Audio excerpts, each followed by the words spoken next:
Then they bring out Glutus and Glandon and all their scumbag uncles. The uncles go out with a whimper. The other big fella soon joins his brother, wherever they are now.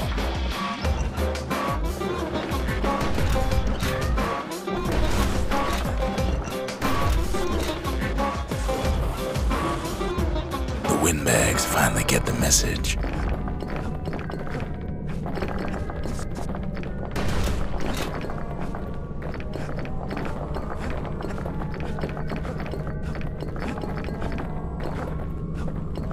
I might actually just stick with the musket instead of the Calamity Cannon. Kid used to dream of getting a marshal's badge, but not like this. And now ain't nothing left for nobody down at Cinderbrick Fort.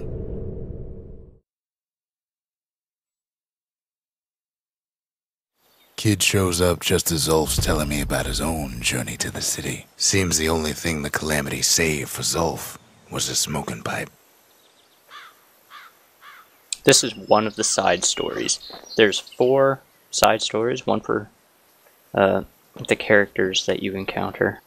I guess it's a little bit of a spoiler, but it's not like you know who the characters are. I mean, come on. Anyways, they're side stories. I will do these after the main story because they are actually quite interesting. And they're for some achievements, so I can make them pretty challenging.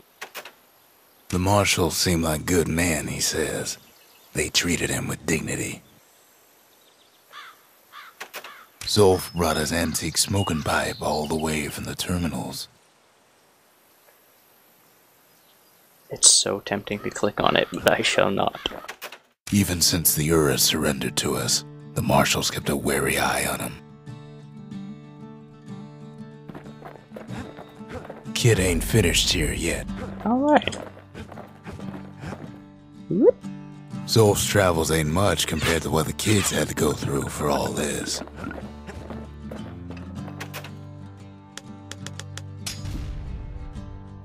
The lost and found. Here Kid takes fragments of the old world and makes them whole again. This is where you can get some upgrade opponents. Later on you can get some special skills, some more drinks with the distillery, and these mementos, which are required for an achievement.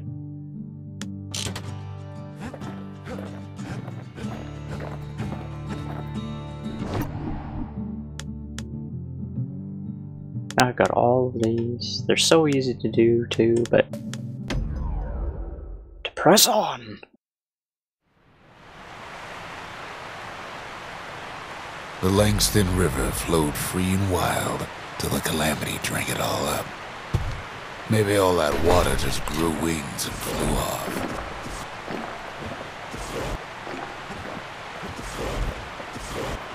Riverbanks swarming with windbags. They're so bent on finding the core, they hardly notice the kid. Lucky for him, a certain famous ferry barge is still afloat. Float. Well, I guess it's floating since you're in air. Weepin' Nellie. She sends some squirts crying home as she leaves port. Maybe Nellie knows the way to the core. Maybe she can slip right past all the clamor on the coast. Or maybe not. The security skiff pulls up portside. Nellie's just another windbag to those guns. Just then, the windbags notice who she's sailing with.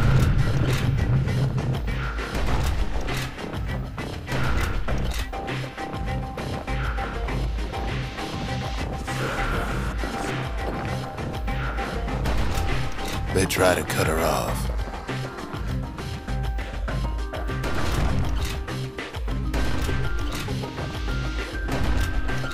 They try to slow her down.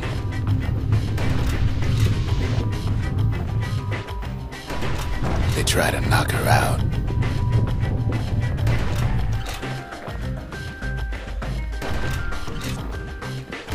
Well, Weepin' Nellie tries harder. Try as she might, though, she hits a snag. Kid's gotta help her get untangled. Favors for favors.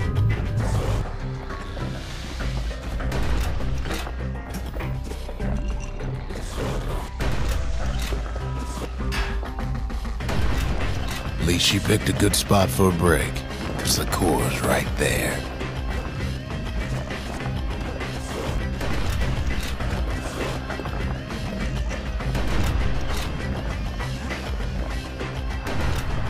Then the kid hears an unusual sound, like 100 flapping wings. They had their own eyes on the core, but why? Well, kid ain't got time to think it over just yet. He finds Weepin' Nelly raring to go.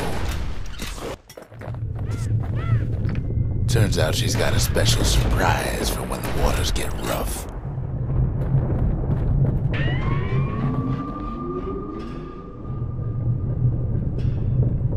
It's one of my favorite. She's gonna need a little help with all them peckers. Playing in the background. Traffic things think they're king of the roost now. If you get the soundtrack. Rest of us only wish we could fly in times like these. It's called Mine, Windbag, Mine.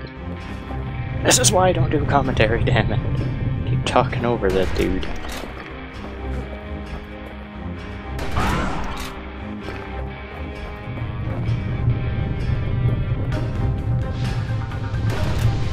Security skiffs keep on coming, starboard side. Don't seem to care what they shoot, as long as they hit something.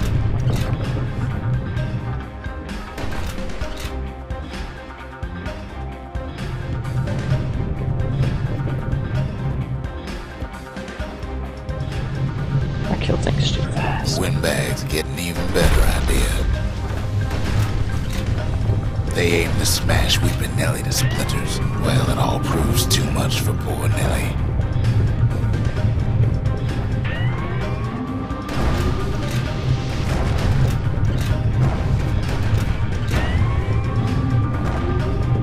She's just gotta make one last stop. With her last breath, Nelly gets the kid to solid ground. Solid ground in picker country. They want that core real bad. Kid shoos them off, knowing they'll be back. Know how many times kid nearly fell off the barge back there? Not even once. Damn straight. Now, listen close. You should remember this next part. That was also dynamic narration, the not only once part. Why go to Prosper Bluff? I like this area. This is a nice area. It's got Used nice to take an enterprising man or a plain old fool to venture out that far. The city was the most beautiful place in the world. We all knew that. But on the other hand, some folks just yearn to see the things they're told they can't.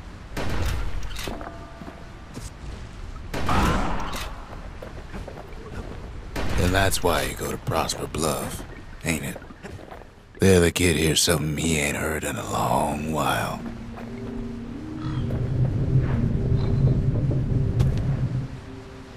How's it go again?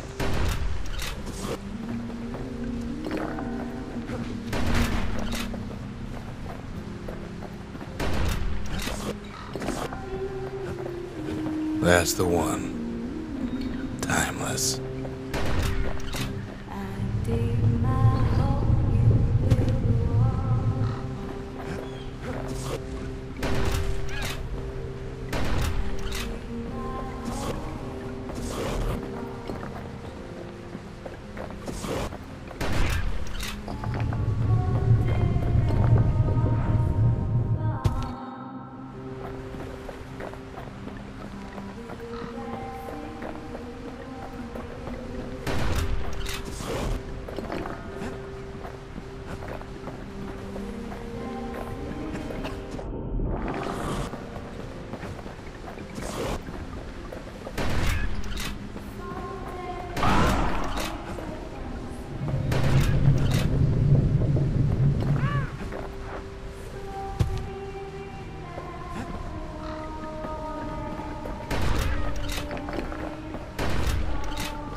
Well, no point explaining what happens next, right?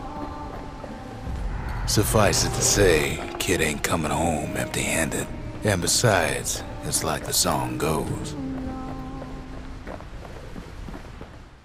They'll be here before too long.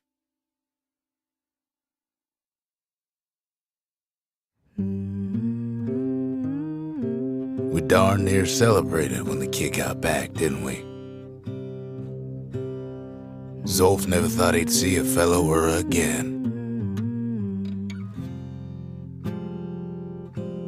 We become fast friends. Calamity has that effect on people. But there was more to be done. There was one last core to find. A scientific journal written in Zolf's native tongue. He learned so much from it. Too much. A journal you can't read is a dangerous thing.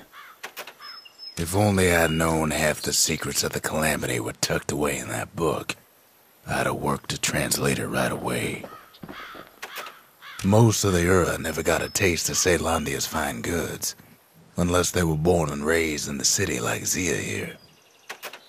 Sure, the world's all gone to pieces farther than the eye can see, but leave it to this gal to point out the amazing view. Girl tried to run away from home one time, but the marshals stopped that, didn't they? So many secrets in there and she can't even read it. Her father's own journal. Important little tidbit. Go on, open it, she says. The worst that can happen already did, right? Why am I here? Chromatic data overflow. I see a thing. I see a thing? Is this sin? Don't get her too excited now. No telling what she'll do. Kid's surprised when I tell him there's only one core left. I shouldn't have believed it either.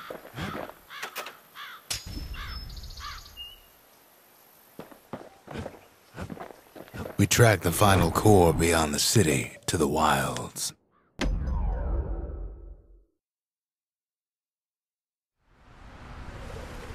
The wild unknown. Place can eat a man alive.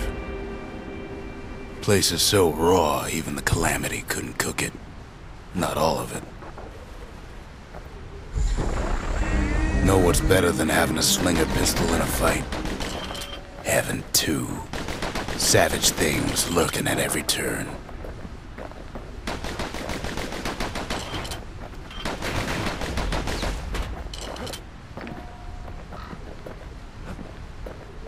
Pecker's got the core, like they're building a bastion of their own.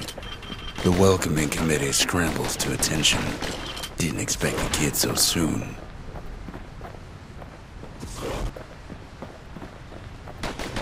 They shouldn't have let their guard down. Getting that core was one thing. Getting out's gonna be another. He digs his way out of the clearing, but the wilds won't let him go without a fight. Wallflowers survive the Calamity.